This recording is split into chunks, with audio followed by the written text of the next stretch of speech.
BSS creation சார்பாக அனைவருக்கும் இனிய வணக்கம்.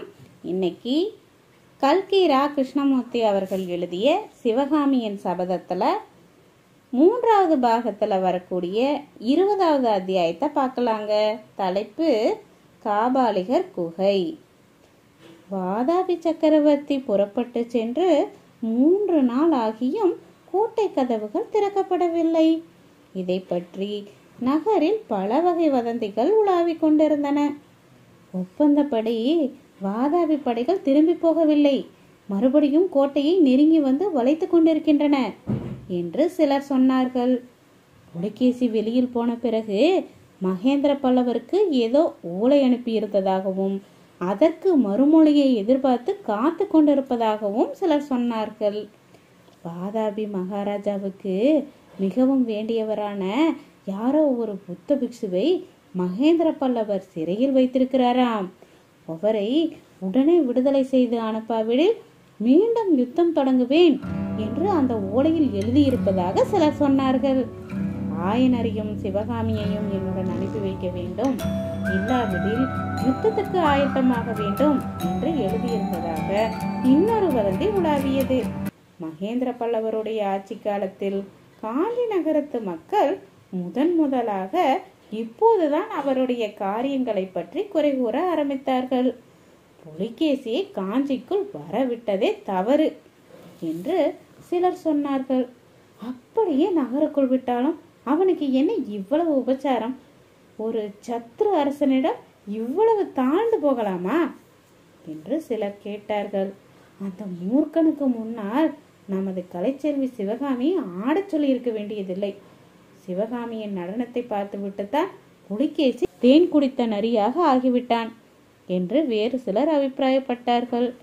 அந்த மாதிரியான நகர மாந்தர் பேச்செல்லாம் கமலை மூலமாக வடிகட்டி வந்து ஆயனரின் காதிலேயும் எட்டியது. அதிலெல்லாம் ஒரே ஒரு விஷயம்தான் ஆயனர் மனத்தில் ஆழமாக பதிந்தது. அதாவது வடக்கு கோட்டை வாசலுக்கு கொஞ்ச தூரத்தில் வாதாபி படையின் தண்டு இன்னும் இருக்கிறது என்பதுதான். வாதாபி மன்னர் புறப்படுவதற்குள் இந்த கோட்டையை விட்டு நாம் வெளியேறிவிட்டால் எவ்வளவு நன்றாயிருக்கும். அவரை எப்படியும் பார்த்து அஜந்தா வர்ணத்தை பற்றி கேட்டு விடுவேனே என்று அடிக்கடி ஆயனர் சொல்லிக் கொண்டிருந்தார். ஒரு தடவை திடீரென்று எதையோ நினைத்து கொண்டவர் போல், நகரிலிருந்து வெளியே போவதற்கு சுரங்க வழி ஒன்று இருக்க வேண்டும், ஆனால் அது எங்கே இருக்கிறது என்று தெரிந்தால் போய்விடலாம் என்றார். இதை கேட்ட சிவகாமி கண்களில் மின்வெட்டுடன், நிஜம்தானா அப்பா? சுரங்க வழி தெரிந்தால் நாம் வெளியே போய்விடலாமா என்று கேட்டார்.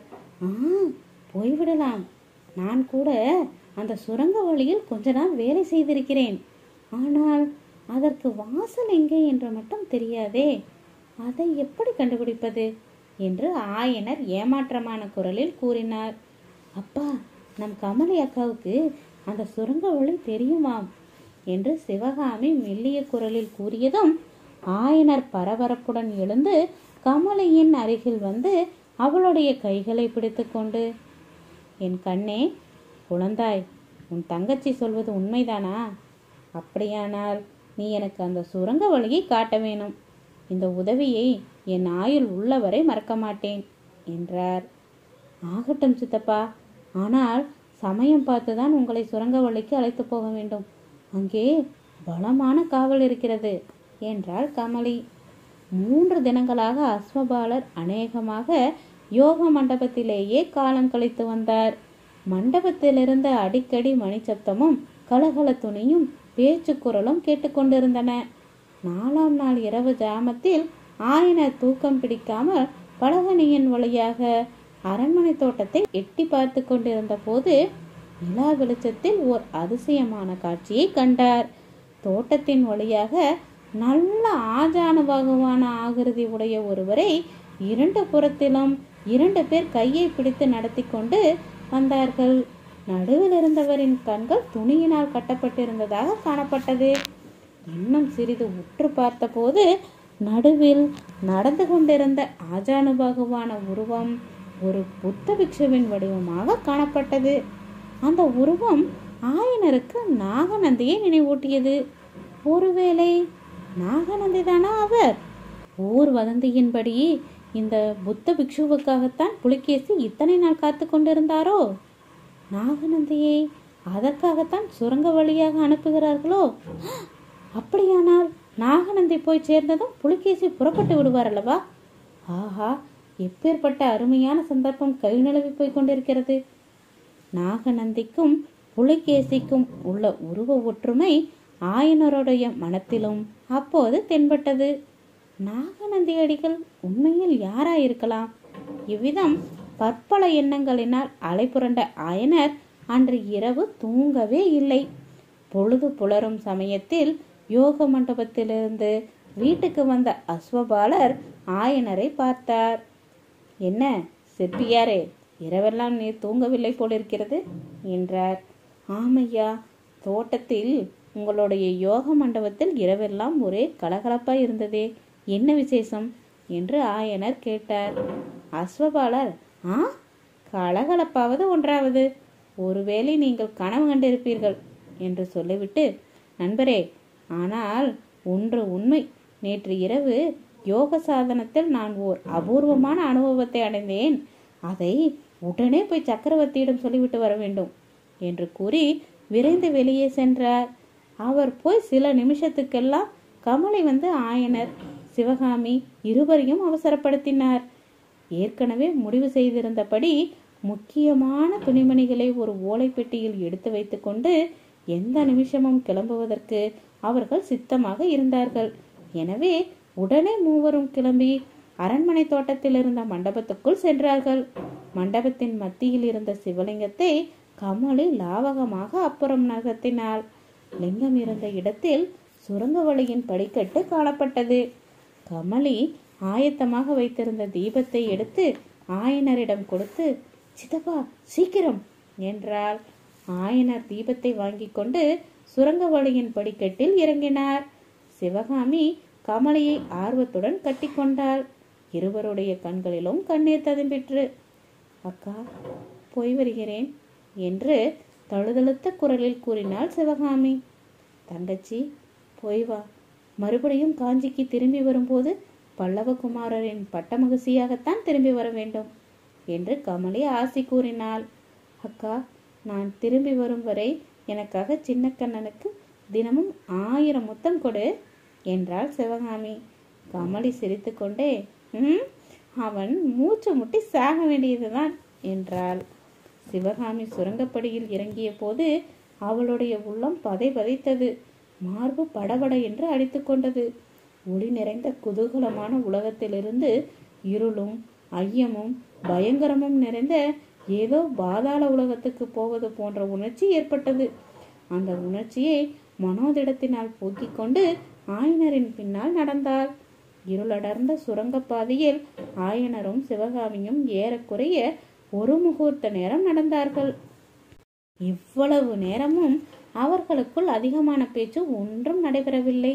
அடிக்கடி ஆயனர் நின்று சிவகாமியின் கையை பிடித்து, இனி அதிக தூரம் இராதம்மா, சீக்கிரம் வழி முடிந்துவிடும் என்று தைரியப்படுத்தி கொண்டு போனார். ஒரு முகூர்த்த நேரத்துக்கு பிறகு திடீரென்று வெப்பம் மாறி ஜில்லிப்பு உணர்ச்சி ஏற்பட்டது. அம்மா, சிவகாமி, கோட்டைக்கு வெளியே வந்து விட்டோம், அகலையே கிடக்கிறோம் என்றார். ஒரு கணம் அங்கே நின்று, குழந்தாய், இங்கேதான் நான் வேலை செய்ததாக ஞாபகம் இருக்கிறது. அகழி தண்ணீர் உள்ளே வராமல் வெகு சாதுரியமாக இங்கே வேலை செய்ய வேண்டியிருந்தது. அதோடு இல்லை, ஏதாவது ஆபத்து காலங்களில் இந்த சுரங்க வழியை மூடிவிடவும் இங்கேதான் உபாயம் இருக்கிறது. அதோ பார்த்தாயா, அந்த அடையாளமிட்ட இடத்தில் ஒரு கல்லை லேசாக பெய்யத்தால் அகழி ஜலம் கடகடவென்று உள்ளே புகுந்துவிடும். அப்புறம் வெளியில் இருந்தும் உள்ளே போக முடியாது, உள்ளே இருந்தும் வெளியே போக முடியாது என்றார். நல்ல வேலை, அப்படி ஏதாவது ஏற்படுவதற்கு முன்னால் நாம் வெளியே போய்விடுவோம் அல்லவா என்றாள் சிவகாமி. அதற்கு பிறகு இன்னும் ஒரு முகூர்த்த நேரம் வழி நடந்த பிறகு மேலே இருந்து வெளிச்சம் வருவதை கண்டார்கள். சுரங்க வழி முடிந்து விட்டது என்றார் ஆயனர். இருவரும் படிகள் வழியாக மேலே ஒளி வந்த இடத்தை நோக்கி ஏறி சென்றார்கள். அவர்கள் ஏறி வந்து நின்ற இடம் ஒரு சின்ன மலைப்பாறையில் குடைந்து அமைக்கப்பட்ட சமணர்களின் குகை கோயில்.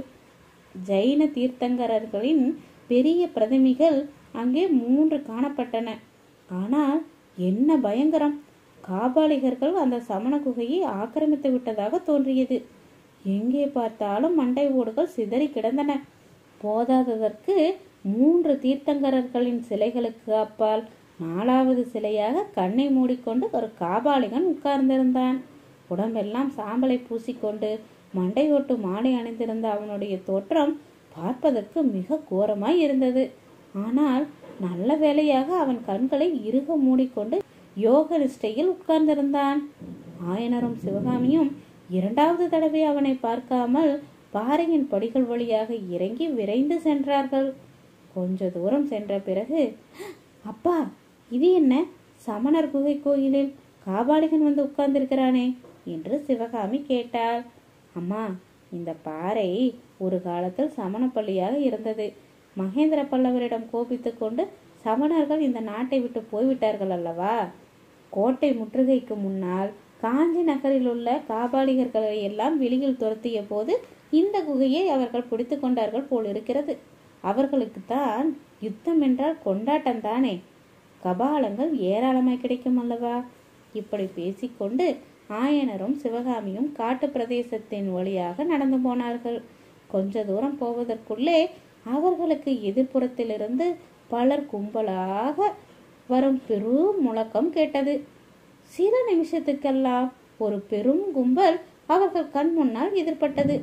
அப்படி வந்தவர்கள் வாதாபி படையைச் சேர்ந்த வீரர்கள் தான். அவர்களுக்கு மத்தியில் தூக்கி பிடிக்கப்பட்டிருந்த வராக கொடியிலிருந்து இது தெளிவாக தெரிந்தது. இதோட 20வது அத்தியாயம் முடிஞ்சிருச்சுங்க. இனி அடுத்தடுத்த அத்தியாயங்களை சந்திக்கலாம். நன்றி.